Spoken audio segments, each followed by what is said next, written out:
ni ukuvuga ngo imirimo ibiri yananiye impyisi. Nimba wigereranya n'impyisi imirimo ibiri izakunanira. Okay. Ntabwo imirimo ibiri yananiye umuntu, imirimo ibiri yananiye impyisi, kandi nturi impyisi. Ahubwo nkibaza ni kuki bavuga ngo mwe mu mategeko iyo bagiye gusezerana baravuga ngo tuzatandukanywa n'urupfu. Numva bagashyizemo akandi kantu kavuga ngo tuzatandukanywa n'urupfu cyangwa divorce. Ko divorce nayo none se divorce ni urupfu?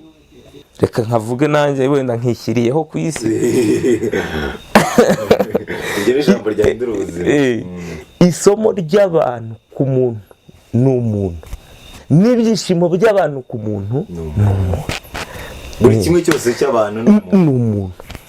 Utekereza iki ku mafaranga? Wemera ko amafaranga ari byose? Amafaranga si byose. Amafaranga bafite abantu. Amafaranga yakugurira ibyishimo by'amasegonda bro. Ntabwo ari ibiramo. By'iminota no. Ukagura inkweto stili gahengama kuko ntago yarangije ngo nta mafaranga yaguze igitsinsino, amafaranga agura taro y'inkweto. None ibyishimo ni igitsinsino. Yeah, true.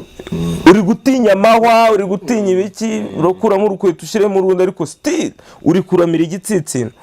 Igitsinsino rero niyo mahoro wambazaga. Urupfu ni isomo ryiza kandi ni defense y'ubuzima bwa muntu.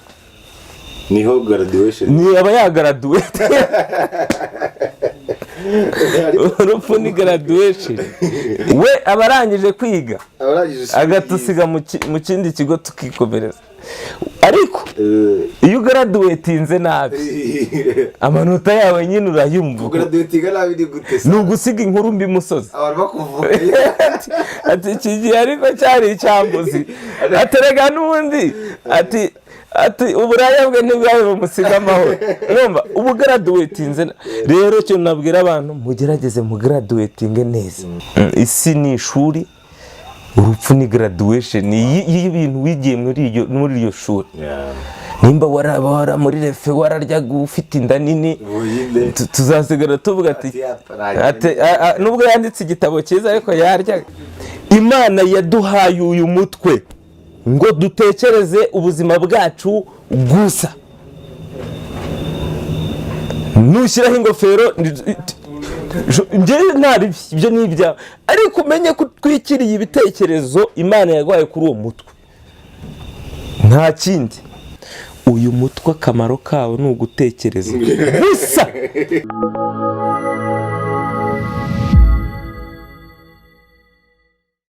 Yes, ibihe byiza kuri ukurikiye Dash TV, kuri ukurikiye City Radio none ahangaha. Mwamunsabye muri benshi muramwifuza, nyuma yaho ngiye mbagezaho amagambo yahindura ubuzima y'abantu batandukanye. Nageze ku rwego none rwo kuzana abantu bahani wacu. Hari ibitekerezo byinshi nakira yaba kuri YouTube yaba kuri radio, abantu benshi bifuza uyu mugabo. Bivuze iki kuba abantu bashobora kwifuza kubagezaho ijambo ryahindura ubuzima? Ni iby'agaciro kuko nanjye nagiye nkurikirana ibiganiro byanyu, ariko navuga ko nyine nanjye harabona nari bukwifuzeho kugira ngo uzabazane bagerageze batuganirize. Reka mpitine nabivuga nihuse vuba. Uzadushakira umuntu witwa Diplomate Nur Fasasi. Ubwo ninjiye muri gahunda ya music. Ni umuntu ushobora nawe kuganiriza abantu bakababwira ijambo rishobora guhindura ubuzima. Yes. Ubwo twakomeje rero. Oya uzabanza ngo okay, amaji abantu barakwifuje vraiment ni ikintu gikomeye, wenda nyeka ko bituruka no mu ndirimbo zawe ubutumwa utanga. Indirimbo yawe yitwa ubuzima, ariyo wise ishuri, n'umundi nanjye ngunda kuvuga umuntu. Okay, hari niyo yitwa ubuzima bwanjye. Ubuzima bwanjye nakoranye na Jay Polly. Ushobora no kuzana uruhinja. Indirimbo zawe nyinshi zifitemo amagambo yafasha abantu, even na Nyabarongere bishobora kugira ikintu hindura. Buri ndirimbo yose hari isomo abantu bashobora kuyigiraho. Mboreka wenda duhere amajini mu ntoki kuko buri muntu wese nizera ko hari ahantu ava akagira ahantu agera. Buri muntu wese agira inkuru y'ubuzima. Hari kurava akagira kuragera, ashobora kuba kure habi akaba kure heza. Yageze yavuye kure habi, kimwe nuko ashobora kuba kure heza yavuye akagera kure habi. Aho hose naho tugenda tuhakura isomo, buri muntu wese agira inkuru y'ubuzima. Ama-G The Black ni umuntu first of all wavutse bitinze, uzi ko azapfa, ariko hagati yo kuvuka no gupfa akaba yifuza gusohoza ubutumwa runaka yavukiye ku isi. Ubu niwe hari misiyo mbese. Yego. Iyo misiyo ni ni gukangurira abantu, kuganiriza abantu cyangwa se kubigisha bimwe mu bintu nkunda kuvuga. Ahanini ntago nabibonye, nimba narabyeretswe sinzi ukuntu byagenze, ariko nk'iyo nkubwiye ngo kwambuka Nyabarongo naravukiye i Kigali, binyereka ko ari mission. Ni mfite ibintu nyine ngomba gutangaza binyuze nimba nabyita impano, nimba nabyita icyo, ariko igihari nuko ndi gutanguranwa mbere yuko mpfa. Ndi gutanguranwa no kuba we navuga ngo ibyo bintu ndi kubikora. Ntago nzabona umuntu ari kurengana ngo nzabinyuza muri atara yanjye Imana yampaye, ngerageze ko wenda namuvugira. Nimbona umuntu wagize ikibazo runaka mu bushobozi nzaba mfite, nyine nzatanga uko nifite kugira ngo ndebe ko uwo muntu yava muri ayo mage cyangwa ayo nyine ni gutyo ngewe meze. Uwo ni Ama-G The Black. Ama-G yavutse ryari? Ama-G The Black ahayingayinga. Hari umusaza ukunda kuvuga ngo ejo bundi sha, ariko uvuga za 40. Ejo bundi ngo muri 32 sha, ngo urabizi. Navutse mu 1990. Navutse ku munsi ku itariki 4 z'ukwa karindwi. Ngira ngo babazi amateka y'u Rwanda bahita bumva umunsi wari we mu ndirimbo tw'uruhinja narabiririmbye ngo ku ijoro ry'iya 4 ukwezi kwari Nyakanga, nanjye narasesekaye kuko sinari kwanga. So ubwo mba mvutse kuri uwo munsi. Vukira navukiye mu bitaro bya gisirikare i Kanombe. Bana bangahe uri wa kangahe? Ntago ibintu by'abana njya mbigenderaho cyane kuko wabona bakiyongera, wabona n'uyu munsi bivukira mu bandi bana. Yego. Amashuri nize amashuri 6 yisumbuye. Ubundi ariko ishuri rya mbere nize rya kaminuza n'isi.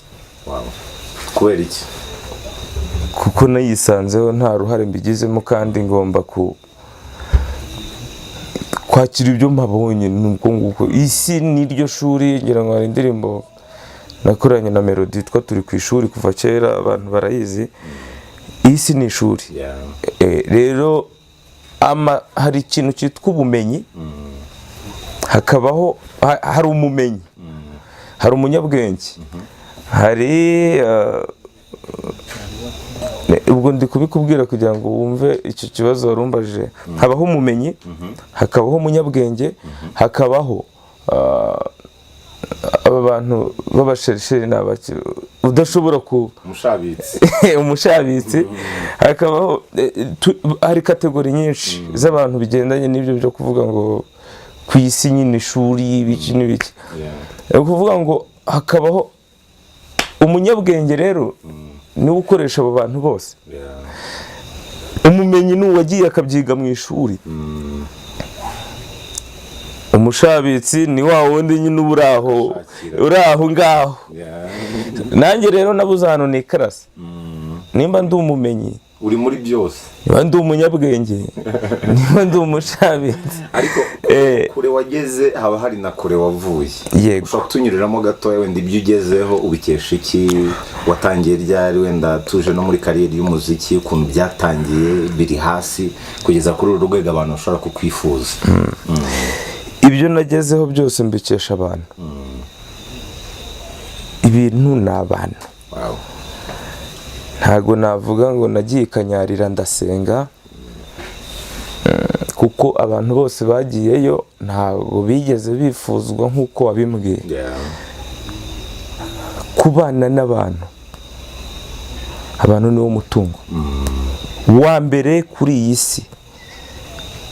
Ntago umutungo ari Bibiliya, ntago umutungo nunajya muri Bibiliya uzasanga ikwigisha kubana n'abantu, ntago izakwigisha kuyisoma cyane. No, abantu rero nibo bangejeje kuri iyi level numva ndiho, kandi ngerageza kutazarekura abo bantu. Wow. Yego. Kuri wowe ubuzima busobanuye iki? Ubuzima kuri njyewe ni icyo ukoresheje ubwo buzima. Urugero? Ntago kuba uri umunyamakuru, urugero bikuyeho icyambere nicyo ni inkuru uvuze. Wow. Ntago ari izina witwa nk'umunyamakuru, ahubwo nicyo Mariya. Ubwo bunyamakuru bwawe kuba ndi umuntu uze bimariye ni igiki? Umuhanzi uri guhanga ni igihangano wahanze, ntago ari izina ndi umuhanzi tout simplement. No, icyo wahanze ni igiki? bimariye icyo abantu, abo bantu wahangiye wabafashije iki? Ariyo mpamvu wumva wenda ibiganiro by'abantu benshi babikunda. Ntago ari uko ari dashim dash nicyo bibasayidiraho. kubaho neza no kubaho gute? Kubaho nta kibazo ufitanye n'umuntu, niko kubaho neza. Yego. Wariye igifu nicyo cya mbere buriya, ariko nanone ubumeranye neza n'abantu, kuko ariko icya mbere ni abantu. Kuko abantu bashobora kuba bafite ibiryo bakaguhaho, wowe nta kintu wowe bitewe n'icyizere gusa. First of all ubana n'abantu, ibindi byose bizaza. Yes, kuko abantu nibo bafite ibiryo, abantu nibo bafite imyenda, nibo bafite amafaranga, ariko nta biryo nzi bifite amafaranga. Nta n'ibiryo bigira abantu. Nta n'ibiryo bigira abantu, ahubwo abantu bagira ibiryo. Utekereza iki ku nsinzi? Ibanga ryo gukabya inzozi ni irihe? Ibanga ryo kugera ku nsinzi? Nawe hari inzozi wari ufite ugitangira umuziki, hari inzozi wari ufite ugitangira uyu mwuga nanone ukora, gukanika amafirigo cyangwa se kuyakora. Ejo bundi nahoze mbona waranakoze firigo mu ishusho y'agaseke. Gukabya inzozi biraharanirwa, nubwo uba wumva ari inzozi nta muntu uzazigukabiriza. Iyo ushonje ngira ngo ni wowe ubyumva, nta muntu ushobora kukumenyera ko ushonje. Iyo ufite inzozi rero nzigereranya n'ibise by'umudamu. Iyo ari ku gise ni wowe wumva ko ari ku gise. So inzozi ziraryana rero. Ngira ngo ukomeje kuri icyo kintu cya firigo.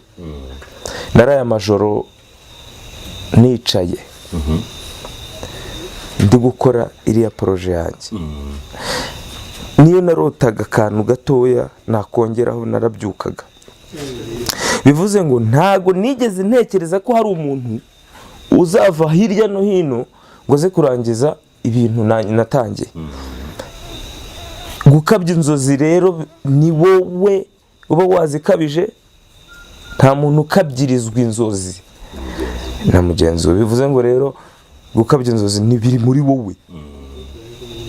Niko mbifata gukabya inzozi. Ntago nzavuga ngo reka nanga urugero, hari ukurota umuntu agwa mu cyobo. Ntago nzarota amaji ari kugwa mu cyobo na dashi twese tumanuka tugiye kwikubitamo. Ninjye ubona ndi kumanuka. Yes, rero bimeze nk'ibyo n'inzozi. Ni wowe ku giti cyawe ugomba gukabya inzozi zawe. Kandi uzahuriramo n'imbogamizi, ntago ari ugupfa kuzikabya. Ni nka ni nk'urugamba, ni urugamba uba ugiye kurwana rwo kugera ku kintu runaka, ugomba guhuramo n'imbogamizi. Imbogamizi uzifata ute muri ubu buzima, kuba buri gihe umuntu ahora yiteza imbogamizi, ikintu cyose ukoze ntihaburamo imbogamizi? Yego. Mbere rero yo gukabya inzozi ugomba kumenya ko harimo imbogamizi, ahubwo ugashaka uburyo ugomba kurwana n'izo mbogamizi kugira ngo ukabye za nzozi. Njye rero ukuntu nzifata nk'izimpa courage. Imbogamizi? Yes. Iyo mpuye n'imbogamizi mu kintu ndi gukora, mpita mbona ko cya kintu ndi kugisatira ariko hari ikindi kintu kiri kumbangamira kukigeraho, nkahita ndwana rero no gushaka ukuntu icyo kintu nkirwana nacyo nyine. Imbogamizi nanone zibuze cyaba ari ikibazo. Nimba ugiye i Remera uvuye i Kanombe utwaye imodoka, ntuhure na mbutiyaje, kugira ngo wihute ugereyo hari igihe ushobora gukora accident ugeze ku cya Mitsingi. Kubera iki? Umuvuduko wari uri kugenderaho. So imbogamizi rero ziza nubwo iba yambutiyaje, ariko hari ikintu iramiyeho ku buzima bwawe. Hari igihe njye mbabona benshi ngo ambutiyaje, nguza ambutiyaje iraha. Impamvu y'iriya ambutiyaje ni ukugira ngo ugereyo amahoro. Wowe ntabwo ubyumva ko ari ambutiyaje yabayeho kubw'impamvu, wowe urashaka kwihuta uri kuguruka. Ikindi noneho nababwira nuko nkunda gutanga urugero kuri Kanombe na Remera na peage n'ibiki. Hari igihe wirukanka uvuye ku Giporoso muri Feruje uri kwihuta ujya mu mujyi, nkagusanga ku Gishushu uparitse hari ibintu byitwa Feruje byagufasha. Rero nkibaza iyo wirukaga ukongera zarekura nkagufatira peage. So rero ikintu cyitwa ubuzima cyangwa se ntago ari ibintu bihutisha, ntago bihatiriza. No nibibaho. Genda gakeya mu buzima, kandi uzabugendamo neza wishimye. Ni nko kuvuga ngo mugiye kurya muri restaurant uri gucuranwa ngo hari akazi kari gupfa, wabiriye igice ukarya ukarekeraho. Ariko sinabisigaza none se bigiye kukuniga ugenda uruke mu biro. Ntago ari ibintu rero ni na gutyo rero ubuzima bumeze. Ntago bajya bahatiriza ubuzima. Genda gake, uko bugutwaye nawe butware, muragendana neza. Wari wabona hari dance abantu babyinana slow. Ntabwo ushobora kubyinana n'umuntu uwo byinara gato ni abyina zuba. Ni kuri ubuzima bwacu bumeze. Wowe uri kwihuta mu njyana ariko we ari kugenda gake, ariko iyo mugendanye gake murakabyina akazi neza. So rero hari abantu bashaka gupushinga. Utekereza iki ku buryo umuntu yakoreshamo igihe cye neza? Urumva n'igihe nacyo ni ikintu abantu benshi bahora bavuga, igihe n'amafaranga iki. Kuri Ama-G The Black atekereza iki ku gihe? Urumva mu gukabya inzozi igihe kigomba kuzamo. Nibyo nakubwiraga rero, igihe kiri muri bimwe mu bigize ubuzima bw'umuntu. Uko ugikoresheje niko ubuzima bukugendekera. Nimba uri kugenda, reka ngaruke ku kantu nkunda gutanga urugero. Nimba uri kuva i Kanombe ujya i Remera ukagenda gake, icyo gihe uri gukoresha kuko ari gake, uragereraho igihe wakoresheje muri wowe. Ariko simvuze ngo ugikoreshe nabi. Igihe tukomeze kuri urwo rugero rwa mbere rwo kudahatiriza nacyo. Nimba koko ufite igihe cy'uko ambutiyaje iri gutuma utagererayo ku gihe, ushobora guparika imodoka yawe ukanyaruka n'amaguru cyangwa ukagenda na moto. Uba ukoresheje igihe kuruta kugira ngo ugende mu modoka urogereta ngo igihe cyangwa ndi guta igihe ugonga abantu. No, ushobora gufata igihe cyawe ukagikoresha mu bundi buryo. Si ngombwa ko ibyo wapanze biri bugende. Igihe cyo kigumaho. igihe cyo ugomba gushaka strategy yindi ugikoreshamo mu gihe ubona ibya mbere byanze, ariko igihe cyo ntabwo kivuga ngo oya ngo reka ngo igihe baragitereta ukagikoresha uko igihe kimeze. Ntabwo ushobora kumbwira ngo hari kugwa imvura ngo ntabwo njya ku kazi, kandi warangije kubwira ko kuri City Radio ikiganiro gihari. Hari ukuntu bigenza icyo gihe, abo bantu wijeje ko icyo gihe uri kuri mikrofone bagomba kukumva nubwo batazi ibyo wanyuzemo kugira ngo uhagere. Icyo rero njyewe igihe cyane nuko ngikoresha. Yego, uri umuhanzi, urakanika amafirigo, urumva uri umutekinisiye, utekinisiye ko nabyo bifite ahantu bihurira. Kare wigeze kumbwira ngo hari akantu nari nakubajije nkubaza ukuntu abantu bajya bavuga ngo imirimo ibiri yananiye impyisi, wowe ubyizera gute bijyanye no gukora ibintu bitandukanye? Kandi hari abahanga bajya bavuga ko iyo ushaka gufata nk'urukwavu rumwe mu nkwavu 9 ziri aho hanze, uhanga amaso rumwe akaba ari rugukurikira. Iyo uhanze amaso zose ugashaka kujatira urwo ubonye zose ziragucika, ariko iyo witaye kuri rumwe uragenda ukarujatira. Utekereza iki kuba umuntu yasinga ku kintu kimwe nk'uba Maji akaba ari gukora hip hop gusa atitaye kuri ibi bindi, cyane ko n'umunyarwanda yavuze ngo imirimo ibiri yananiye impyisi? Icyo kintu hari proverbe zagiye ziza, imigani y'ibigenurano, ngira ngo kugenura sinzi ukuntu abantu babifata. Kugenura ni nko kubwirwa benshi akumva beneye, akumva beneye ngo iyo bateye ibuye mu mugambi w'imotsi uhamije, ariko ntago bayumva nk'ukuntu umuntu waciye uwo mugani aba ashatse kuvuga. Ni ukuvuga ngo imirimo ibiri yananiye impyisi. Nimba wigereranya n'impyisi, imirimo ibiri zakunaniye. Ntabwo imirimo ibiri yananiye umuntu, imirimo ibiri yananiye impyisi. Kandi nturi impyisi, kuki se wumva ko ugomba kuba impyisi? Nimba ikunaniye uwo wigize impyisi. Icyo rero nicyo nakubwiraga, ntabwo imirimo ibiri yananiye Maji the Black ni 3 4 5 yananiye impyisi, kandi sindi impyisi. Kubijyanye se no gufokasinga ku kintu kimwe, gufokasinga ku kintu kimwe, reka mita nguhindi byabangamiye nanone abakunzi b'umuziki. Wenda hari indirimbo wakabaye ubu ngubu, reka mite nkujyana muri proverbe, ntawe neza rubanda. Icyo ni kimwe. None n'ikindi kuri ibyo bintu warumbwiye by'imirimo ibiri yananiye impyisi, iyo usesenguye neza ukareba usanga hari umugani uvuguruza wa wundi, kugira ngo wumve ko abantu bari abahanga cyane. Imirimo ibiri yananiye impyisi, ukumva undi ngo udakora ntakare. Ibyo rero ni amasomo bagendaga batanga, ariko abantu ntibayumve uko bagakwiye kuyumva. None se ntabwo uzi umuntu uba ari umwarimu, hari n'umushoferi, nuko yasobanukiwe ko atari impyisi. Baranyura hariya. Ibyo rero abantu bari kuvuga ngo reka mfokase, ukumva undi mugani uvuga ngo uwaciye wa undi ngo imirimo ibiri yananiye impyisi, akoze undi uvuga ngo ubagarira yombi n'irizaruma. None se wabagarira yombi gute imirimo ibiri yananiye impyisi?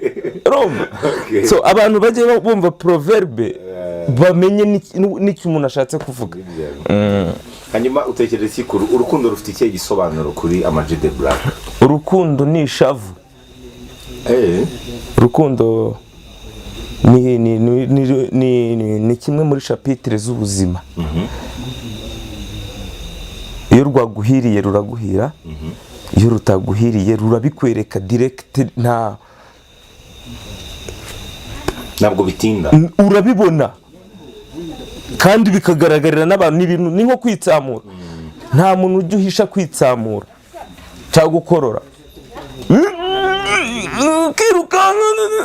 ukabifunga, ariko birangira witsamuye.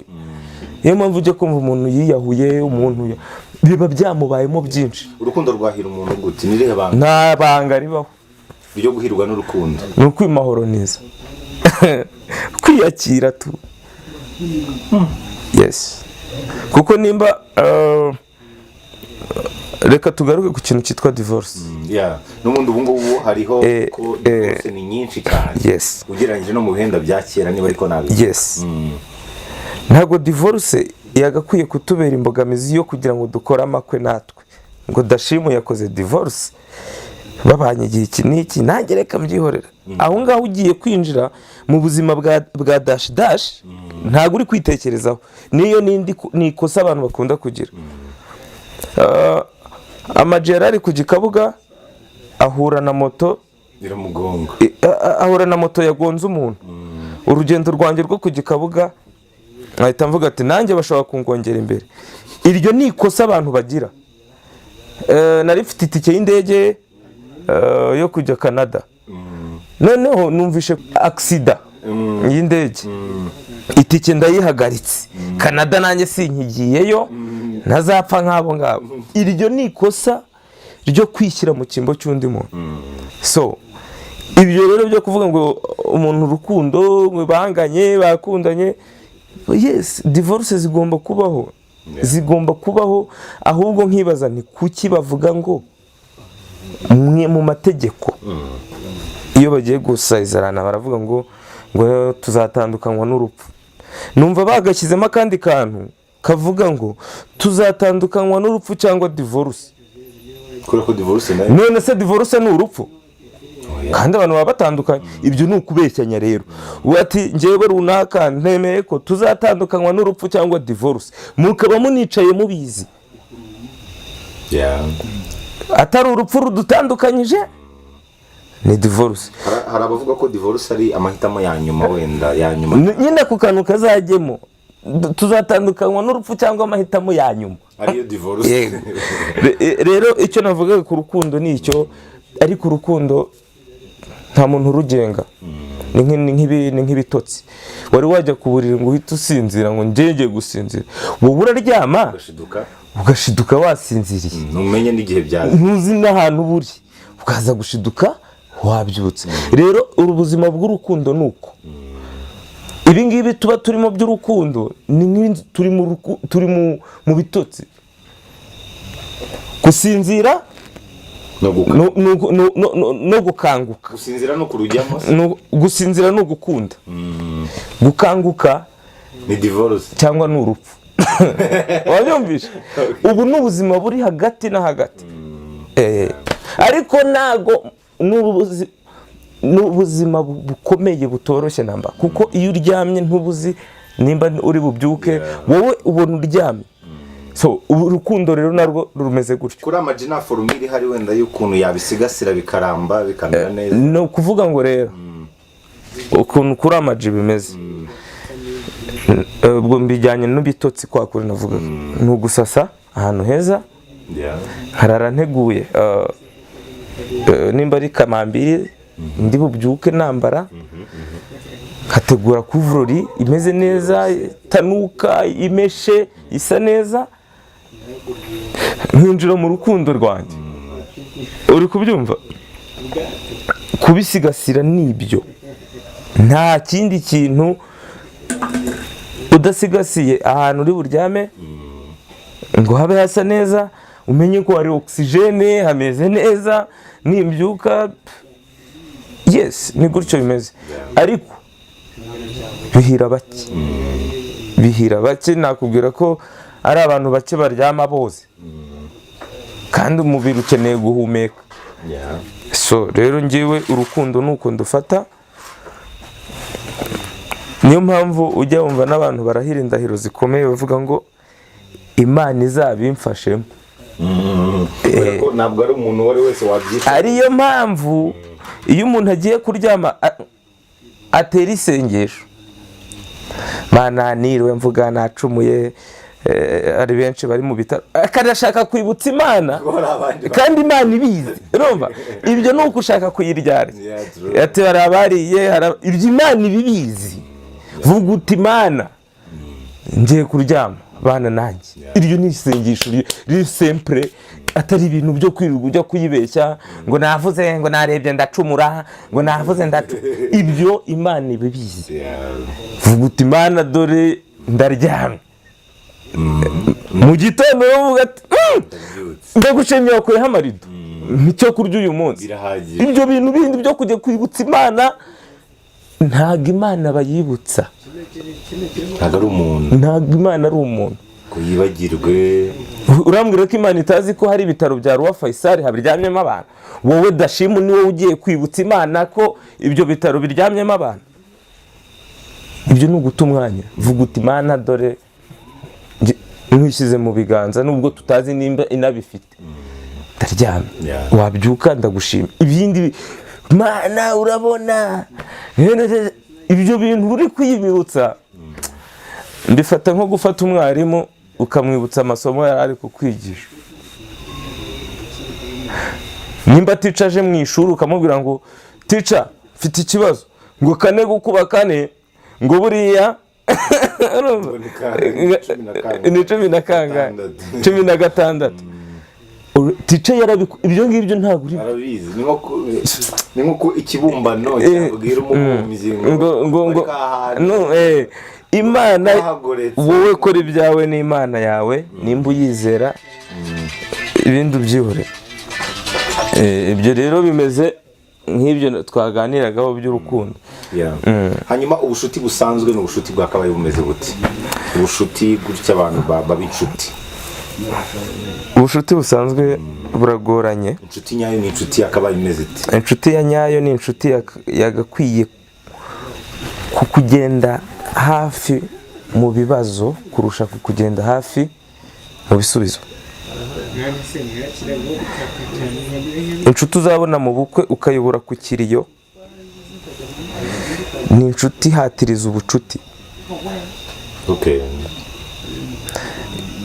Inshuti izaza kureba wabyaye kazana ibitoki n'inkoko n'amafanta, warwaza umwana wabwira ngo ko umwana wanjye arwaye wantije imodoka nkabimujyana kwa muganga akayikwima, iyo ntabwo ari inshuti. Rero ubucuti nabwo burakomeye cyane, ntabwo ari ikintu kiri aho ngaho gusa, hari icyo bita guharara. Kuko Dashimu umukeneyeho iki, reka musure, reka mutwerere, afite ubukwe. Gutwerera umugeni utazasura birutwa no kutamutwerera. Amen. Ni ibyo ngibyo. Abanzi umuntu yabana nabo gute? Abanzi rero nta mpamvu yo kubana nabo. Kubera iki? Icyiza nuko wamenye ko ari umwanzi. Ngira ngo umwanzi ahubwo nyine umubana nawe kugira ngo wamenye ko uwo muntu ari umwanzi, nta mpamvu yo kubana nawe. Mubera umukunzi mu buzima busanzwe, nawe wihita uba umwanzi. Kumenya umwanzi wawe ntibivuze ko ugomba kubona umwanzi we. Rero kuko wamenye ko ari umwanzi mugendere kure, ariko ntumubere nawe umwanzi, kuko nta kikubwira ko nawe atamenye ko uri umwanzi we. Ntabwo ugomba kubana n'umwanzi. Mukundire ku ruhande, umenye ko kwanga ubyihorere. Umwanzi wawe ubana nawe ute? Impamvu rero nkubwira ko utagomba kumubwira ngo wa mwanzi we singushaka, nuko bavuga ngo nta muntu ubura icyo akenera ku wundi. Nubwo ari umwanzi, hari ikintu ushobora kuzamukeneraho. Niyo mpamvu utagomba kumwihenuraho. Gendera kure ye, kuko numwereka ko nawe wabaye umwanzi we, cya kintu nukimukenera ntacyo uzaba. Amen. Ni gutyo. Imana uyibonera mu ihendorerwamo? Imana nyibonera ntago, Imana nyibonera mu mutwe, mu mutwe wanjye. Urugero? Nk'ibyo byose twavugaga, iyo mbyutse nzi ko hari abatabyutse. Ntabwo ariko abasinzira bose bakanguka. Yego. Aho Imana iba yanyiyeretse. Iyo niyo ndorerwamo ndeberamo Imana. Iyo ndi abandi batariye, iyo ngiye muri studio nkakora indirimbo igakundwa abantu bakayiceza, hari abandi nabo bagiye muri iyo studio ndetse microphone ari imwe haba hari batanze n'amafaranga za giti n'ibiki, njyewe nta giti natanze nkumva abantu bari kwa Dashim bari kuvuga ngo dukeneye ama G the Black. Iyo niyo ndorerwamo Imana nyiboneramo. Iyo mbi Kigali mu Rwanda ndi mu bahanzi bashobora kuba bafite inzu babona akazi bakora iki, iyo niyo ndorerwamo Imana nyiboneramo. Nkumva abandi babajyanye mu bigo ngororamicyo, abandi barafunzwe, njyewe nta kintu mba narahaye Imana. Niyo ndorerwamo mboneramo Imana. Ntabwo Imana nzayibonera mu kiliziya, mu musigiti, nzayibonera mu bikorwa inyereka no gukunda abantu. Ni cya kintu nahereye kare mvuga, abantu nibo bagusabira imigisha. Nk'ubu ngenda bizi ko ari abantu bansengera gusa ntababwiye kuvuga ati ariko Mana nimba Mana yaduhaye na biriya bigori n'ibyo bijumba umusubiriza aho yakuye. No kuvuga ngo ngiye banduhuye isengesho, nibyo ninjye wagakwiye kuba nabikoze. Ariko babinkoreye abantu. Nta nkoko izagusengera, nta hene izagusengera, nta rukwavu abantu aribo bintu ku ruhande rumwe adashobotse. Yes, umuntu si inyama n'amaraso n'amagufwa, umuntu ni ikibyishemo. Ariyo mpamvu nakubwiraga ngo kubana n'abantu, iyo ubonye uwo muntu umenye ko ari umwanzi, gendera kure. Nabimenye wowe mukwepe numuhura mwaramutse, ariko umenye ngo urandamuzi ni umwanzi wanjye, wigendere kuko ntuzahane ejo muzahurira. Kandi noneho ikintu nakubwira kindi, hari igihe umwanzi ava mu mukunzi ukomeye. Yes, hari igihe ariko ashobora kuvamo umwanzi ukomeye cyane, urumva. Niyo mpamvu rero nkubwira ngo ni ibintu umuntu agenda akwepa hirya no hino. Gusa iyo bakubwiye ngo umugabo ngo yishe umugore we, baragiye bagafata ibendera ry'igihugu ngo nemeye ko uyu muntu ambera umugore, babyaranye gatana ahubwo abana babo ibyo bintu. Niyo mpamvu nkubwira ngo urukundo nta formule ruba rufite. Niwamenye ibyo ari byo muri make. Wari wabona umwana w'umusazi ufite ubumuga bwo mu mutwe wirutse watoye amashashi, wari wamubona? Waramubonye umusazi? Naho ndamubona. Uzi impamvu? Nuko ataba yarishoye mu bintu bigendanye n'ubuzima bwa muntu. Urugero abatarahura n'isi cyane, we nta kintu abazi, dusazwa n'ibyo tubona. Umwana niba byutse akirira agakina agatenesi pointre agenda iryamye, ariko wowe nuryama utekereza ati ejo karunaka amafaranga mufitiye, niho bikurizamo ubusazi. ugasara ukirukanka bane indobo, inzu ukwezi kwageze, umuriro washize, amayinite yanjye. Umwana ntabwo ibyo we bimureba, tout simplement umwana ari ku isi nk'ibaba. Niyo mpamvu rero nkubwira ngo gukura ni nk'icyaha. Wansubize bwana, warabivuze warabivuze. Yes, ibyo narabiririmye. Gukura ni nk'icyaha, njye wansubize bwana. Kuko nabwiye umwana ngo ku isi wahageze, urarira wari wabona iki? Umwana arakomeza polici mituweli bamwishyurira biki n'ibiki, ariko ngira ngo umwana nabwiye icyo gihe nimba kiriho yarakuze, yavuga ati nimba na cyagihe umbwira ngo ndarira. So ni gutyo nyine ibintu biba bimeze. Ibyishimo ubitekereza iki? Ibyishimo ni inzozi, reveye yanjye yo ni umubu n'urutozi, urumva? Kubera iki wanabiririmbye ko ari inzozi? Ibyishimo ntago wamenya ibyo ari byo. Ari ibyishimo ahubwo biba umubabaro. Ibyishimo ni inzozi. Ndakubwira ngo ibyishimo ni inzozi kuko wari wavuga se ngo ngiye kuryama uyu munsi ndarota nubatse etaje. Wowe urota waguye mu cyobo, wabonye amafaranga n'inzozi. Ibyishimo rero birashuka. Ibyishimo kuri njyewe ni inzozi, kuko simba nzejo ushobora kuvuga ngo ugiye muri anniversaire y'umuntu ugatwara imodoka ariko ukagongwa hano hirya. Bivuze ngo ibyo byishimo wari ugiyemo ntago wowe wabyishyizemo ko ugiye mu byishimo, ariko ni inzozi. You never know ko ugende. Rero ni nka mushonje warotaga arya. Iyo urose urya ntibivuze ko igifu cyawe cyuzura. Haruzura ibyishimo byo kurya, ntago ari igifu. Umuntu se yagumana ibyishimo gute wenda niba hari icyo ubitekerezaho? Wowe wishima ryari? Wowe witwa ko wishimye ryari? Iyo nzi ko nta muntu mfitanye nawe ikibazo. Ibyo nibyo byishimo. Nibyo byishimo ndi mu bantu, nta kibazo mfitanye n'umuntu. Ariko aravuga ko ibyishimo ari amafaranga. Ibyo ni ibyabo. Ari ibyo kurya. Amafaranga ni ibintu, amafaranga ni ibintu, ibyishimo ni ibindi bindi. Ibyishimo bitandukanye n'amafaranga. Amafaranga ni ikintu kiri liquide, ni ikintu gifatika, kandi gifatika gishobora no kurekurwa. Urumva? Agatuma ujya gushaka ibyishimo. Amafaranga ahanini atuma ujya gushaka ibyishimo. Barabarara mu night club bari guceza. Hariya niyo baba bagiye gushakira ibyishimo. Harabamo ibikoresho bikaze kube ibyishimo.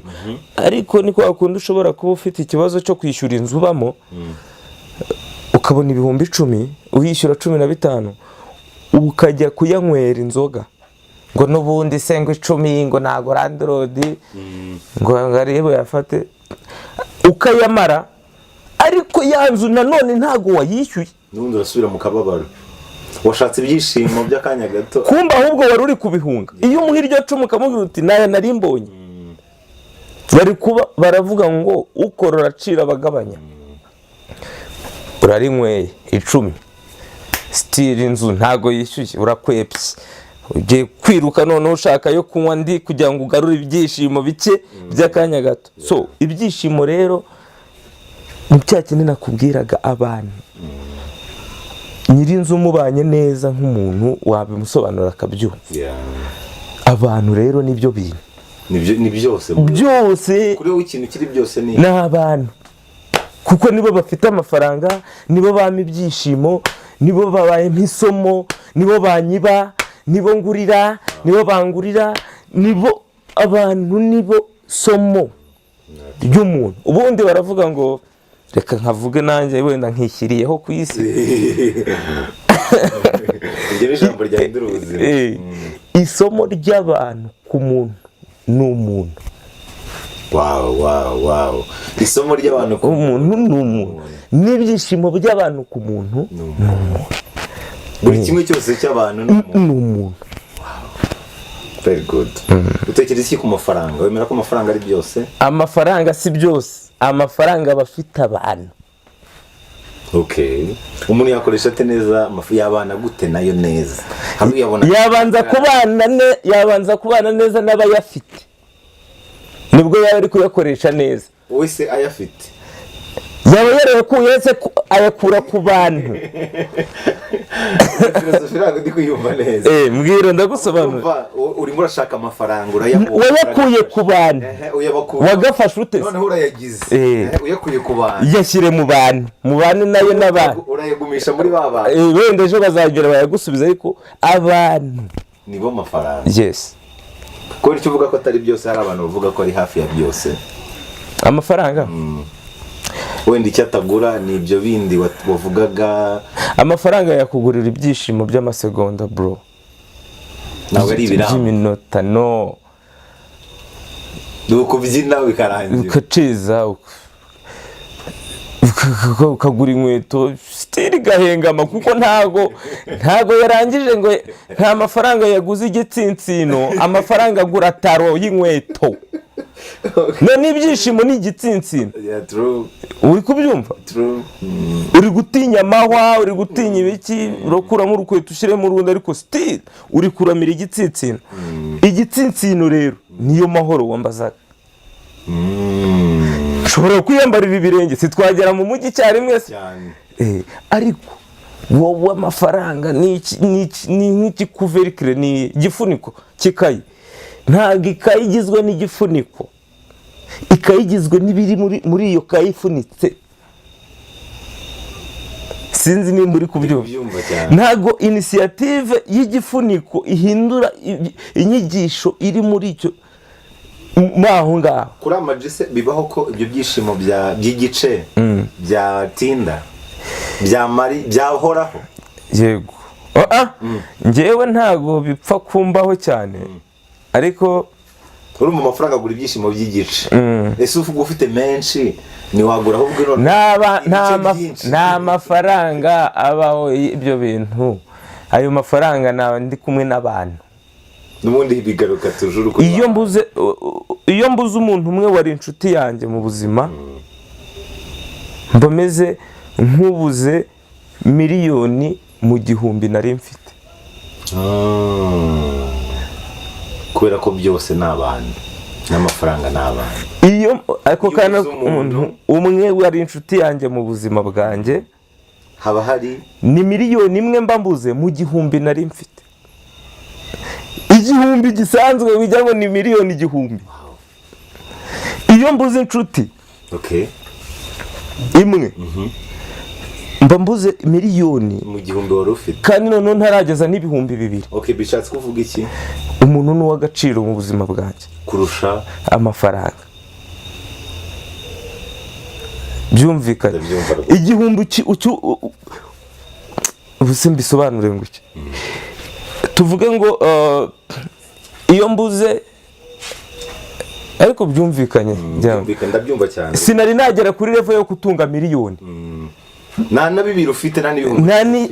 Ufite igihumbi. Ariko ubuze inshuti ni ukuvuga ubuze miliyoni yarashamikiye kuri icyo gihumbi. Yes, nibyo ngibyo. Umwe mu bantu bakoresha imbaraga bakanakoresha n'ubwenge icyarimwe. Kuvuga hari imirimo ukoresha, nk'iyo uri gukanika ukoresha imbaraga z'umubiri, ariko wenda n'iz'ubwenge zitari nyinshi ugereranyije n'iz'umubiri ukoresha. Iyo uri kuririmba cyangwa se uri guhanga ukoresha imbaraga z'ubwenge cyane kurusha imbaraga z'umubiri. Uri kubyumva icyo kintu? Nacyumvise. Iyo uri kwandika indirimbo ubwonko nibwo bukora cyane kurusha imbaraga z'umubiri ukoresha. Iyo uri gukanika ukoresha imbaraga cyane kurusha imbaraga z'ubwonko ukoresha. Utekereza iki ku bwenge, uburyo abantu bakoreshamo ubwenge n'uburyo bakoreshamo imbaraga? Ubwenge abantu babukoresha nabi bamwe na bamwe, hari n'ababukoresha neza. Rero imbaraga z'ubwenge nizo zikontorera iz'umubiri. Iz'umubiri ntabwo zakontorera iz'ubwenge. Icyo kintu cyumva. Nge rero ngerageza gukoresha iz'ubwenge kuko ari nazo zikontorera iz'umubiri. Noneho hakaba hari ikintu cyitwa mekanike. Mekanikement ni izo ni imbaraga zisanzwe mu bukarani. Ushobora gufata igifuka ukakikorera, ariko ntumenye ukuntu uri bugihindukize bitewe n'umuryango ugiye kukinyuzamo. Nge rero nkunda gukoresha iz'ubwenge kurusha iz'umubiri. Kubera ko iz'ubwenge nizo zikontorera iz'umubiri. Icyo kirahagije. Kurera neza no kurera gute? Kurera neza, icyo kibazo kirakomeye cyane. Kurera neza no kurera abana. Uwo mwana warera umwana wawe neza gute? Watoza umwana wawe neza iki? Ni iki kintu kibanze wavuga uti uyu mwana umutoje iki kintu? No kurera umwana mu buryo wenda wowe utarezwemo, ukamenya uburyo warezwemo, ukabinononsora ku buryo ubimureramo. Tuvuge nimba nararezwe burokore, nkakura nkamenya ko abarokore bamwe babeshya, abandi bari gushaka amaramuko. Ni ugufata uburyo warezwemo ukabunononsora kugira ngo ubureremo wabyayemo. Ibyo ni ibyo ngibyo birahagije. Kuba umugabo nyamugabo ni ukubiharanira. Utekereza iki ku gusaza ubwo wenda tubijyanirane n'urupfu?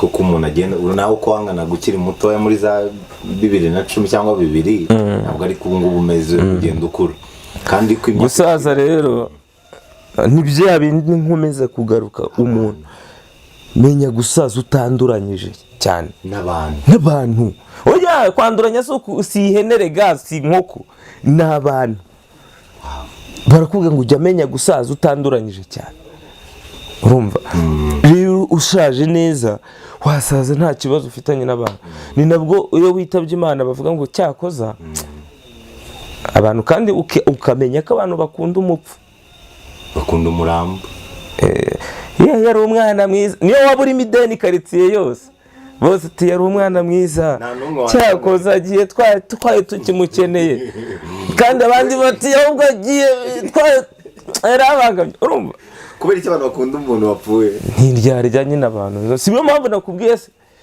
bana n'umuntu umuzi abantu reka nguhe story imwe umuntu ashobora kurwara akabura ibiryo akabona imiti akabura ibiryo bimwondora kuko urabizi ko imiti kunywa imiti utarya nabyo ni ikibazo akabura ni ikiro cy'umuceri kimwe abantu yabasaba icyo kiro cy'umuceri kugira ngo akomeze abeho bakamutera umugongo ariko yamara gupfa kubera yishwe n'inzara yabuze cya kiro cy'umuceri amavubi itagaparika mu ntara bagatega nimba bi Kigali bakashashyana bakajya gukoresha amasanduku bakavuga ukuntu bari bujye gukaraba bakiyakira yapfuye kubera kubura ikiro cy'umuceri bakagenda bakagura amasima ngewe ndi butangaye naya ngewe ndakora iki urumva abantu barangiza famiye runaka iragenda muri kwasiteri nzayishyura kandi ku bitaro yarabuze n'umuntu ushobora kumuha 1000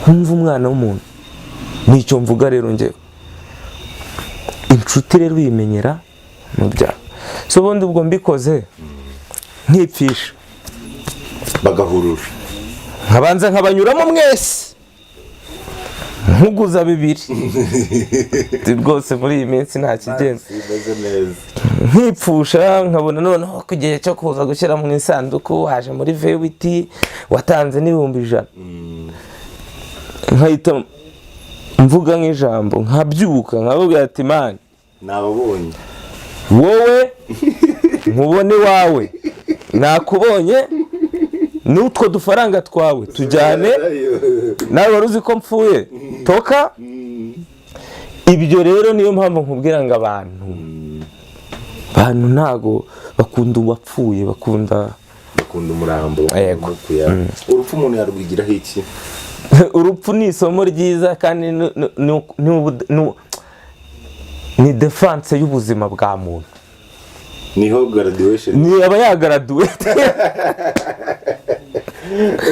urupfu ni graduation uvuga nta kindi kintu cya nyuma bayongera kwiga ku isi we abarangije kwiga agatusiga mu kindi kigo tukikomereza ariko iyo ugraduatinze nabi amanota yawe nyine urayumva ugraduatinga nabi ni gute ni ugusiga inkuru mbi musozi abantu bakuvuga ati kigiye ariko cyari icyambuzi aterega n'ubundi ati uburaya bwe ntibwawe bumusiga amahoro urumva ubu graduatinze rero cyo nabwira abantu mugerageze mu graduating neza ukunda kuvuga ngo ishuri ry'isi ni ishuri wabisobanura gute nk'ibyo byose turi kuvuga isi ni ishuri urupfu ni graduation y'ibintu wigiye muri iryo shuri nimba warabara muri refe wararyaga ufite inda nini tuzasigara tuvuga ati nubwo yanditse igitabo cyiza ariko yaryaga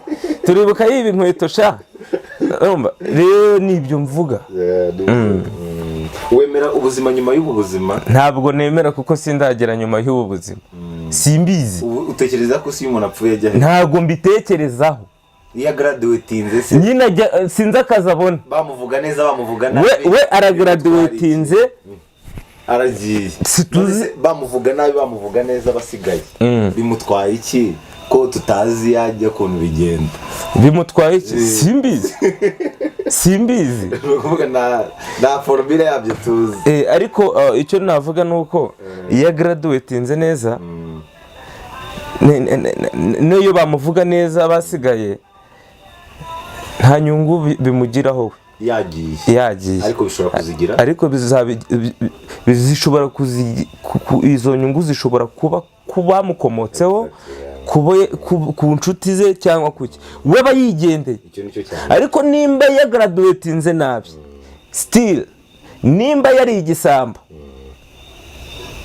bizagira ku ngaruka kuri ba bantu bagendanaga kuko baribanaga ariko nimba yari umuntu mwiza abagiye neza bagraduatinze igitabo neza. Utekereza iki ku gukira no gukena? Gukira ni mu mutima no gukena ni mu mutima. Gukira si mu mufuka. Mu mutima gute? Tushobora kuba ufite amafaranga menshi, ibyo bita ubukire ni amafaranga, ariko ugasanga mu mutima urakennye, uri umutindi nyakujya. Kubera iki? Ba bantu. Nihe nyamaswa ukunda kurusha izindi amaji? Imbwa. Imbwa isomo rikomeye twayigiraho ni iri. Imbwa ibana n'abantu. Icyo ni cyo cya mbere nkubwiye abantu wumva ukuntu impamvu nakubwiye ngo ni ndimbwa. Imbwa ibana n'abantu neza, ibwiye ngo genda hari irage, iyo ibana n'abantu neza nihamagaye iraza.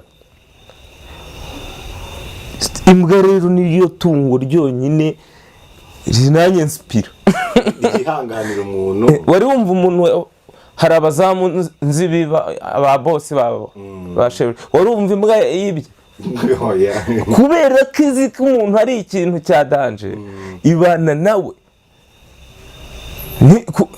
arayigaburira, ni kuri cyo kurya, ni icumbitse. Ntago wari wumva umuntu ngo imbwa ngo yishyuye inzu y'ubukode. Imbwa ni ikintu cy'icyitegererezo. Noneho niyo ushatse gukinisha nyirayo iguhagarara, urashaka kumubitira umuntu ungaburira, urashaka kumwiba asubire hasi, nge nzarya nte. Urumva imbwa niryo tungo nkunda. Hari umufilozofe wavuze ngo imbwa ntabwo burya ngo yibona nk'imbwa, ngo ahubwo ngo yarigireba abantu ikabona ni twembwa. Nicyo nakubwiraga nyine. Yego ni wowe mbwa, kuko nimba ugiye mu kazi ukirirwa gukorera amafaranga bakutuka ku kazi bagira iki, ariko waza ukayigaburira suririmbwa nyine. Yo yibereye aho nta nzu yubaka rero bivuze ngo imbwa iri kumwe nawe ibibona nawe uri imbwa, kubera ko niyo boss. Ahubwo wowe uri imbwa nyine, ibyo bintu byumva. Ni wowe mbwa, kuko yo bitwaye iki? Uragura umuriro w'ibicanye amatara, zenguruka mu gikari, inyamuyihe yereza inyama, niyo waba ari ibyo washigaje ye, ariko yo ugenda kujya guhiga uyigarure. Nose ubwo imbwa ni iyi. Okay, amahirwe n'umwakubyizera gute? Amahirwe ngira ngo Dr. Muyombo Thomas yarabivuze. Amahirwe tuyiruka inyuma adukwepa, ariko inyuma yacu natwe umwaku utwiruka inyuma tukwepa. Ariko iyo ugoswe muri urwo rugendo rwo kwiruka ku mahirwe, umwaku ukagucakira, ugucakiye, kuko umwaku ntabwo ujya upfa kurekura iyo wagufashe. Ariko amahirwe twebwe ari igihe tuyafashe tukanayarekura. Uri kubyumva? Twebwe amahirwe dushobora kwirukanka tukayafata, ariko tukayarekura akongera akiruka. Ariko uyu mwaka wagufashe biba byarangiye. Nicyo mbitekereza. Utekereza iki kuguhatana? Guhatana mu bugori, urabona hari ikintu cyitwa ngo ishyari ryiza. Hari uguhatana bigambiriye gusebya umuntu cyangwa kumuharabika cyangwa kumurengaho, ugamije kubanza gusenya ibye ngo ubone nawe kwerekana ibyawe. Hakaba noneho no kuvuga ngo uwakora ibyanjye nkarebera kuri uriya muntu ntiriwe njya kumuharabika cyangwa kumuvuga nabi. Ibyo nicyo cyitwa guhatana. Hari uguhatana nabi no guhatana neza. Ukavuga uti Dashimwe yaguze iriya modoka, sha reka nanjye nkore cyane, nanjye wenda nzagure irenze iriya ye.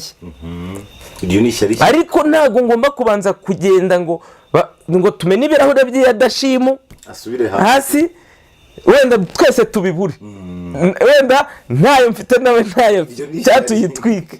Rero guhatana buri ubwoko ubwo nyine bubiri. Amajiro nagushimira, sinzi ntari ikintu wabwira abakunzi bawe, hanyuma soreza ku kantu k'amahame. Burya buri muntu wese agira amahame agenderaho, nawe ushobora kudusangiza amahame nkangahe wabwira n'abakunzi bawe? Icyo nabwira, warumbajije ku mahame.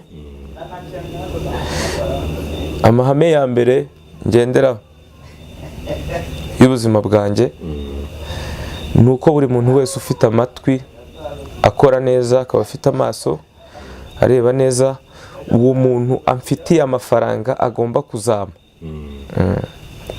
Gute? Ibyo bimenye.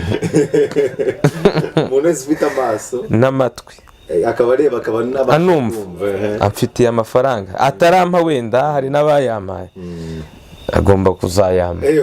Uri mu kazi koze. Wowe upfa kuba ufite amaso ukaba ufite n'amatwi, ufitiye mula aho ngaho uri. Ayo niyo mahame yanjye. Ubwo mbivuze kugira ngo n'urundi rubyiruko rwose rubyumve, rutekereze uko rwakora akazi. Uri kubyumva? Rukora akazi batacanguye akazi ngo akangakara. Ushobora kuba ufite amaso, ubwo ushobora gutwara imodoka. Nimba ufite iyo modoka ishobora kunyura mu biziba, nshobora kuyoza ukampa amafaranga yanjye. Ushobora kuba wambara inkweto nkaba nzi kudoda na koroshe, uzi kureba ko zacitse, kandi nshobora kugusobanura uko nazidoda, uzayama. Buri muntu wese agufitiye kandi upfa kuba ufite amaso n'amatwi. Uvuze ikintu cy'ubumenyi, reka tunagisorezeho, ndabona ikiganiro cyabaye kirekire. Namenye ko uyu mutwe abantu barawitiranya, akamaro kawo barakitiranya. Hari abazi ko ari ukwambaraho rinete, hari abazi ko ari ugushyiraho amaherena, hari abazi ko ari buringi ikepe, bandana, kuyogoshesha ibisage. Uyu mutwe akamaro kawo ni ugutekereza gusa. Gusa ibindi ni utudeseri. Ni nk'uko wakubaka inzu ugateraho akarangi ushatse. Iyo nzu ikintu imaze ni ukuyibamo gusa. Abikoreraho ibijerekani. Iyo nzu idateye irangi igomba kuba wayibamo. Idasakaye. Inzu kugira ngo yitwe inzu ibisakaye. Urumva? Ariko itarimo amadirishya wayibamo. Yego. Ariko Imana yaduhaye uyu mutwe. Hari abavuga ngo ndashyiraho ngo Louis Vuitton, ngo agakepe ka fresh. Biriya ni umurengwe w'indengakamere. Ushobora kugashyira ariko tekereza wagakuye he? Kandi nta umutwe impamvu ubona uzanaho uruhara nuko hari igihe uba wakoreshejwe. Wari wabona umuntu azana imvi z'ubucakwaha? Ni hano. Aha hantu hitabweho. Ase ubucakwaha ntabwo bujye buzana imvi. Uzazimbwira nuzibona. Urumva? Imvi ziza ku mutwe. Dore uyu mutwe gusa. Reka tubivuge tubitsindagiye. Imana yaduhaye uyu mutwe ngo dutekereze ubuzima bwacu gusa. Nushyiraho ingofero njyewe ntari ibyo ni ibyawe, ariko umenye ko twikiriye ibitekerezo Imana yaguhaye kuri uwo mutwe, nta kindi. aho wari wabona umumotari wambaye kasike ku ivi ayishyira ku mutwe kubera iki? kugira ngo niho boro zose dore n'ikimenyimenyi bawuciye birangiye baguca akaboko ugakomeza akaguru ugakomeza amaguru akavaho yose n'intoki byose. Dore iki kiboro umutima barawuhindura barakubaga bakaba baguha izindi mpyiko nibamenya warumva umuntu bahaye umutwe cyangwa ubwonko ntibibaho. Dore rero dore moteri yacu ngiyi, kandi iyo ukoresheje nabi ubuzima bwawe bugenda nabi, ukoresha neza ubuzima bwawe bukagenda neza. Dash mwakoze cyane.